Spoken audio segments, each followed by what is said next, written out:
For those of us in the room who want and crave certain things, we go like, look, sometimes God going, I'm not gonna force it, but what I am going to do is allow you to choose.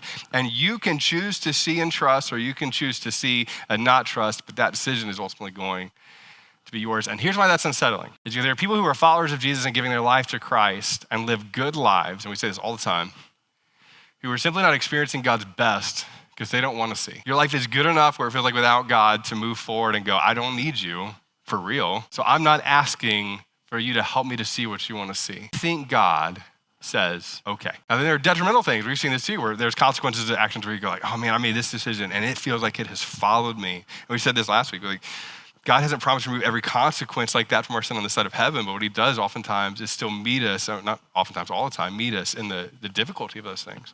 Those can be really big things, they can be small things, they can be daily things, but for most of us in the room, they're rhythm things.